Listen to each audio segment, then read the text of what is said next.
नमस्कार, आपका स्वागत है।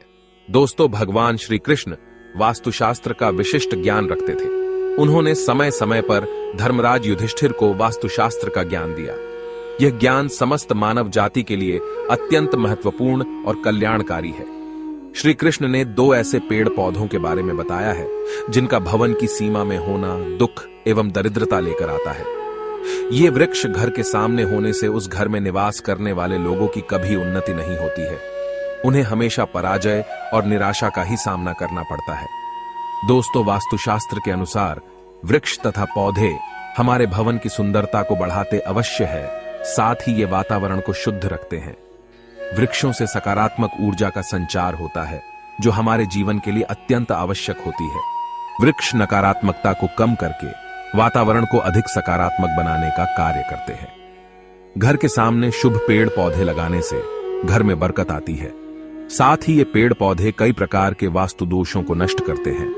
घर के आंगन में खड़े वृक्ष देवताओं के समान हमारे घर की रक्षा करते हैं। इसीलिए हमारे पुराणों और शास्त्रों में भवन की सीमा में कुछ शुभ वृक्षों का रोपण करने की सलाह दी गई है। आज हम जानेंगे हमारे घर की सीमा में कौन से वृक्ष तथा पौधे होने चाहिए और कौन से वृक्ष नहीं होने चाहिए।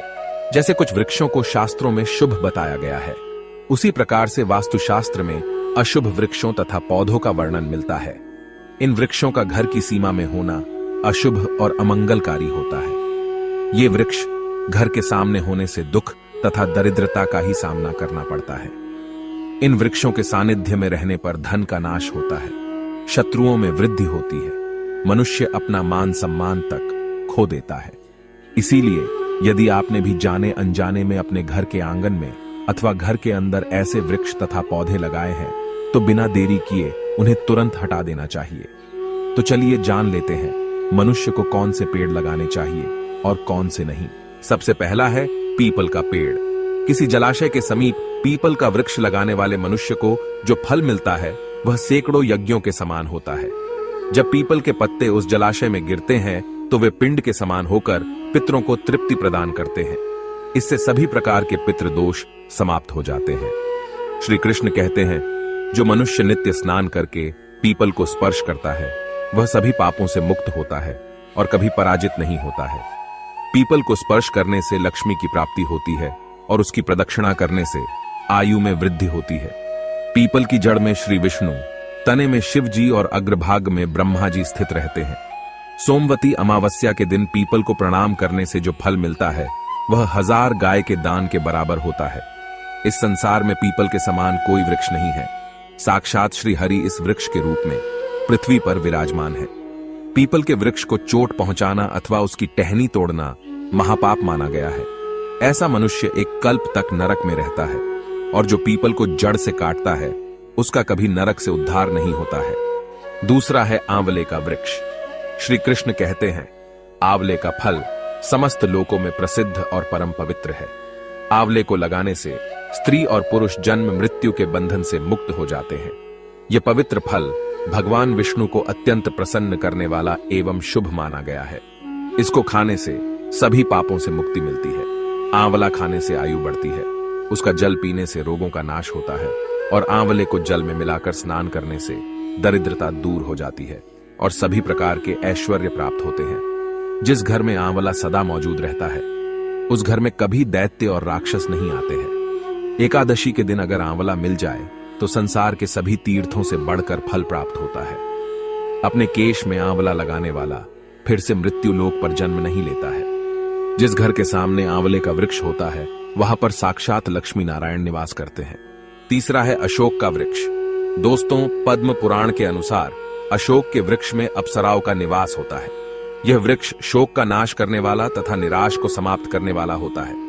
इस वृक्ष को घर के पास लगाने से घर में सुख शांति बनी रहती है। अशोक का वृक्ष शीतलता और यौवन प्रदान करने वाला होता है। मां लक्ष्मी ने जब देवी सीता के रूप में अवतार लिया था तब रावण द्वारा अपहरण करने के बाद उनका वास अशोक वाटिका में था। अशोक के वृक्ष ने मां सीता की बहुत सेवा की थी। इसीलिए मां सीता ने अशोक वृक्ष को यह वरदान दिया था कि जिस भी स्थान पर यह वृक्ष होगा वहां पर उनका सदैव ही निवास होगा। चौथा है पाकड़ का वृक्ष। पद्म पुराण के अनुसार प्रत्येक मनुष्य को पाकड़ का वृक्ष अवश्य लगाना चाहिए। यह वृक्ष लगाने से जो फल मिलता है वह महायज्ञ के समान होता है। कलयुग में मनुष्य यज्ञ नहीं कर पाएंगे, इसीलिए उन्हें एक पाकड़ का वृक्ष अवश्य लगाना चाहिए। 5वां है नियम का वृक्ष। पद्म पुराण के अनुसार नियम का वृक्ष लगाने से सूर्य देव प्रसन्न होते हैं। नियम का वृक्ष आयु प्रदान करने वाला माना गया है। इसे घर के पास लगाने से नाना प्रकार के रोगों से छुटकारा मिलता है। मां लक्ष्मी को नीम के पत्ते अत्यंत प्रिय होते हैं, इसीलिए वह नीम के वृक्ष के पास निवास करती है। घर के सामने नीम के वृक्ष का रोपण करने से धन संपत्ति की प्राप्ति होती है। सुंदर पत्नी की कामना करने वाले मनुष्य को अनार का वृक्ष लगाना चाहिए। पलाश का पेड़ ब्रह्म तेज प्रदान करता है, इसीलिए इसका रोपण अवश्य करना चाहिए। वंश वृद्धि और संतान प्राप्ति की कामना करने वाले मनुष्य को अंकोल का वृक्ष अवश्य लगाना चाहिए। अगर मनुष्य किसी बीमारी से पीड़ित है तो उसे खैर का वृक्ष लगाना चाहिए। खैर का वृक्ष लगाने से बड़े बड़े रोग नष्ट हो जाते हैं। ये वृक्ष आरोग्य प्रदान करने वाला होता है। कुंद अर्थात मोगरे के पेड़ में गंधर्व निवास करते हैं, इसीलिए इस पौधे का रोपण अपने घर के पास करने से कार्यों में सिद्धि और शुभ फलों की प्राप्ति होती है। खासकर कला के क्षेत्र में काम करने वाले लोगों को यह पौधा अवश्य लगाना चाहिए। यदि किसी मनुष्य को चोर और लुटेरों का भी सता रहा है तो उसे अपने घर के पास बेंत का वृक्ष जरूर लगाना चाहिए। यह वृक्ष चोर लुटेरों को भयभीत करता है और घर की रक्षा करता है। चंदन और कटहल के वृक्ष पुण्य और लक्ष्मी प्रदान करते हैं। इन वृक्षों का रोपण करने से दुख दरिद्रता समाप्त हो जाती है। केले का पेड़ भी बहुत शुभ होता है और यह घर में सुख समृद्धि और खुशहाली लाता है। केले के पेड़ में भगवान विष्णु का वास होता है, इसलिए घर में केले का पेड़ होने से घर में धन की कमी नहीं होती है।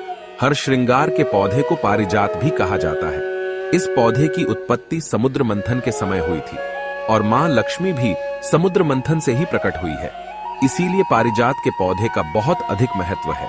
यदि इस पौधे को अपने घर पर लगाते हैं तो आपको मां लक्ष्मी की विशेष कृपा प्राप्त होगी। मनुष्य को कभी भी ताड़ का वृक्ष नहीं लगाना चाहिए। ताड़ का वृक्ष संतान का नाश करने वाला होता है। जिस घर के पास ताड़ का वृक्ष होता है उस घर के संतानों की कभी उन्नति नहीं होती है। मनुष्य को कभी भी अपने घर के पास बहेड़े का वृक्ष नहीं लगाना चाहिए। इस वृक्ष पर प्रेतों का वास होता है। जो मनुष्य बहेड़े का वृक्ष लगाता है वह प्रेत बन जाता है। इसके नीचे बैठकर कभी पूजा पाठ भी नहीं करना चाहिए। सुंदर पत्नी की कामना करने वाले पुरुष को दाख का पेड़ लगाना चाहिए। अगर किसी मनुष्य को शत्रुओं का भय सता रहा है तो उसे केवड़े का वृक्ष लगाना चाहिए। यह शत्रुओं का नाश करने वाला होता है। तो दोस्तों, इस प्रकार से शास्त्रों में इन पेड़ पौधों के बारे में बताया गया है। उम्मीद है आपको यह जानकारी अच्छी लगी होगी। वीडियो को लाइक जरूर करें, कमेंट में जय श्री कृष्ण अवश्य लिखें, साथ ही चैनल को सब्सक्राइब करें। आप सभी का धन्यवाद।